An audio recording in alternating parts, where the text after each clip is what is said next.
let's apply our newly found limit definition of a derivative and actually take our first full derivative. So what I want to do is I want to find the derivative. I'm going to go back to that function we looked at in the first video, which was f of x equals x squared plus 3x minus 5.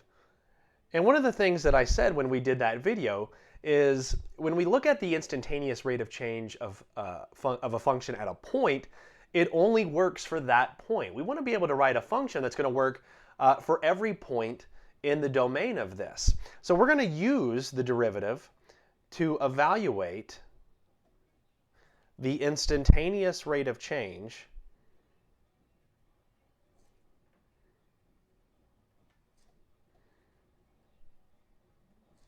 at x equals 3, which, by the way, we already did. What we're going to do is we're going to verify the result that we got for x equals 3, but we're also going to do this for x equals 0 and x equals 2. So the choice would be we could do this 3 separate times individually like we did in the first video, or if we can come up with one singular function that's going to express the rate of change, we might be able to use it.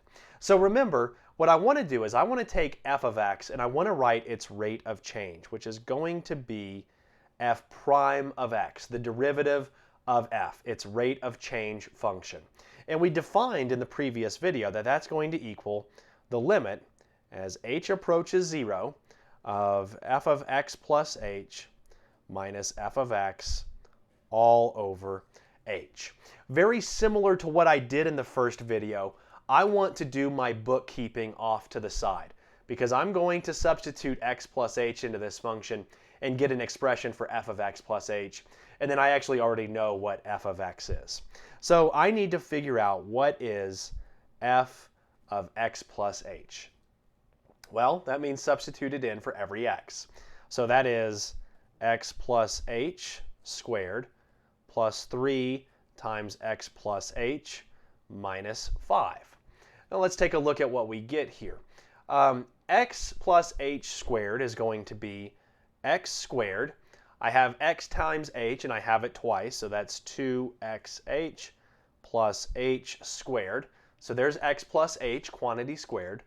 I then need to distribute this 3, so that's plus 3x plus 3h minus 5.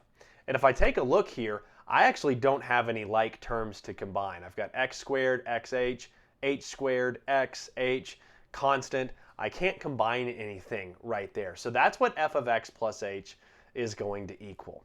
If I want to look at f of x, I actually already know f of x. It's just given to me as x squared plus 3x minus 5.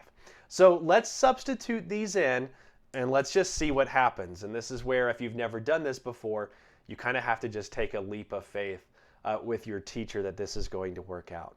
So this equals the limit as h approaches 0 of f of x plus h, which was this long string right here. So we're going to have x squared plus 2xh plus h squared plus 3x plus 3h minus 5. Okay, really important algebra thing that's going to happen here, and I want to make sure that you understand it. I am subtracting f of x. So remember, whenever I subtract this polynomial, that the minus sign has to be distributed to each term. Very common algebra mistake, even when you were in Algebra 1, and it's something that can really hurt your chances of coming up with the correct answer if you don't distribute this negative to f of x. So this is going to be minus x squared. This is going to be minus 3x, and it's going to be plus 5. And it is all over h. And you might look at this and you might think, there is no way that this is going to simplify for us. Here's the thing. Go figure out what cancels. I have x squared. Later on, I also have minus x squared. So those terms right there are going to cancel. 2xh doesn't cancel. That's okay for right now. H squared doesn't cancel. 3x has a minus 3x that cancels out of it. And so we're in good shape there. We're left with 3h, but minus 5 and plus 5 cancels. And so right off the bat, I can already see that this at least simplified a little bit.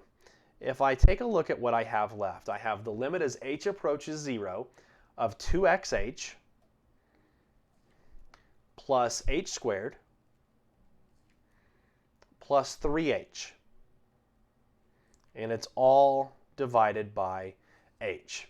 And remember, I want to evaluate this limit. I can't plug 0 in yet because of the denominator, but if I look, every single term in the numerator has an h, and so it can cancel out. So if I do that, I get the limit as h approaches 0 of 2x. H squared divided by h is going to be h. 3h divided by h is plus 3. So I have the limit as h approaches 0 of 2x plus h plus 3, which I can now evaluate through direct substitution by plugging 0 in for this h right here. So this is 2x plus 0 plus 3.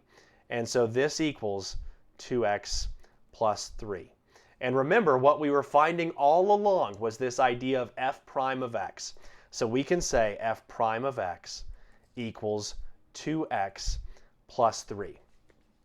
Now to recap what we have here, we have a function, 2x plus 3, where if I substitute any value of x, the output is the instantaneous rate of change of this function at whatever value I look at. So I want to look at 3, 0, and 2. So if I plug in and figure out what f prime of 3 is, it's going to tell me the instantaneous rate of change at 3. Well, it's 2 times 3 plus 3, which is 6 plus 3, or 9. And that's the result we got from the first video using the definition for instantaneous rate of change at a point. But now I can do it at any point. So I want to do it at 0. F prime of 0 is going to be 2 times 0 plus 3, which is 3. So I can say, without having to do all that work we did in the first video, I can say the rate of change at 0 is 3. I can do the same thing. Instead of 2, that should be negative 2. So let's look at x equals negative 2. F prime of negative 2 is 2 times negative 2 plus 3, which is negative 4 plus 3, which is negative 1. And that tells me that at negative 2, this particular parabola at least is decreasing because it has a negative rate of change. And that's a big idea that we've kind of unlocked now that we've done the derivative. So I can find, if I figure out what the rate of change function is, or the derivative of f, I can use it to evaluate all of these rates of change at a given point of that function just by plugging it into this function without having to go back and redo this process every single time. So this is the derivative of f right here, and it expresses the rate of change at any given point x.